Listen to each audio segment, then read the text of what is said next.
Hi friends, welcome to biology simplified Tamil. நான் உங்கள் செந்தில்நாதன். நம்ம எல்லாருக்குமே ஏன் MCC all India quota counselling delay ஆகுது அப்படிங்கிற ஒரு கேள்வி மனசுக்குள்ளே இருந்துக்கிட்டே இருக்கும். அதற்கான பதில் என்ன அப்படின்னு பார்த்தீங்கன்னா, மத்திய பிரதேஷ் ஹைகோர்ட்டில் நடந்துகிட்டு இருக்கக்கூடிய கேஸ் தான். மத்திய பிரதேஷ் ஹைகோர்ட்டில் நமக்கு வந்து சில ஸ்டூடெண்ட்ஸ் இந்தோர் அண்ட் உஜ்ஜைனில் எக்ஸாம் எழுதின ஸ்டூடெண்ட்ஸ் வந்து பார்த்திங்கன்னா பவர் கட்னால எங்களுக்கு ரீநீட் எக்ஸாம் வைங்க அப்படின்னு கேட்டிருந்தாங்க.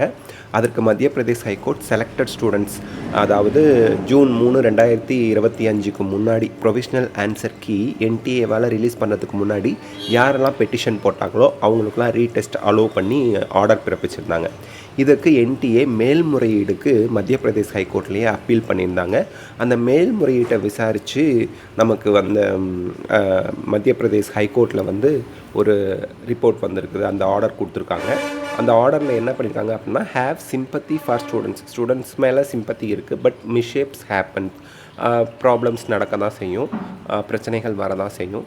MP high court on power outage during NEET UG test order on NTA's appeal அப்படின்னு சொல்லி கொடுத்துருக்காங்கங்க.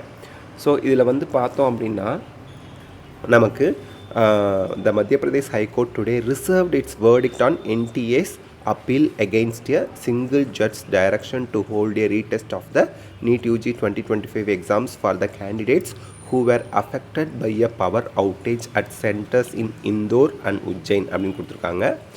ஸோ ரிசர்வ்ட் அப்படின்னா, அதாவது என்டிஏவோட அப்பீல் மேல்முறையீட்டுக்கு அவங்க வந்து ஆர்டர் வந்து இனிமேல் தான் பிறப்பிக்கணும்.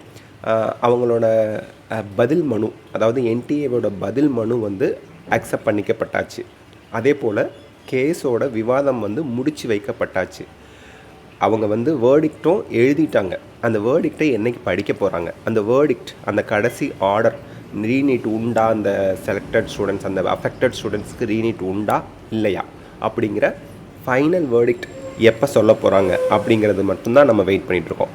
அதற்கான தேதி இன்னும் குறிப்பிடப்படலை. மோஸ்ட்லி வர திங்கட்கிழமை அல்லது செவ்வாய்க்கிழமையில், திங்கட்கிழமை மோஸ்ட்லி அவங்க வந்து அந்த ஃபைனல் வேர்டிக்டை சொல்லிவிடுவாங்க.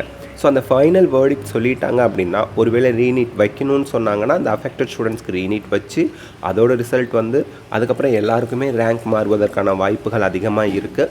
ஸோ அப்படி ரேங்க் எல்லாம் மாற்றி அதுக்கப்புறம் ஃபைனல் வேர்டிக்ட் விடுவதற்கான, அதாவது ஃபைனல் ரிசல்ட் விடுவதற்கான வாய்ப்புகள் அதிகமாக இருக்குது.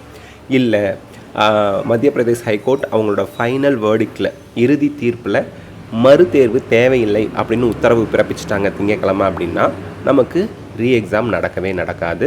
அப்போது உங்களுக்கு எனி டைம், அதாவது ஜூலை 14ஆம் தேதியோ 13ஆம் தேதியோ உங்களுக்கு ஆல் இண்டியா கோட்டா கவுன்சிலிங்க்கான ஷெட்யூல் விட்டுருவாங்க. அதே போல் எம்சிசி தான் ஸ்டேட் கோட்டாவுக்கும் எல்லா ஸ்டேட்டுக்கும் ஷெட்யூலும் ரிலீஸ் பண்ணுவாங்க. நமக்கு கவுன்சிலிங் ஸ்டார்ட் ஆகிடும். ஸோ இந்த கேஸ் முடிஞ்சிருச்சு.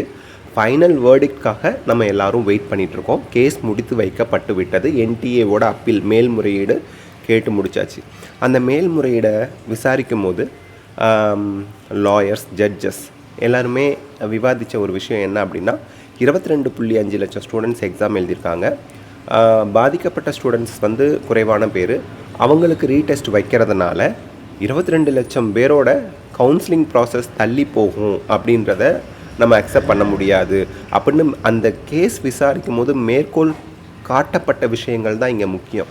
அவங்க என்ன மேற்கோள் காமிச்சிருக்காங்க அப்படின்னா, 253 பேர் அந்த ஃப்ளைட்டு ஆக்சிடெண்ட் இருக்கு இல்லைங்களா, அதை மேற்கோள் காமிச்சிருக்காங்க.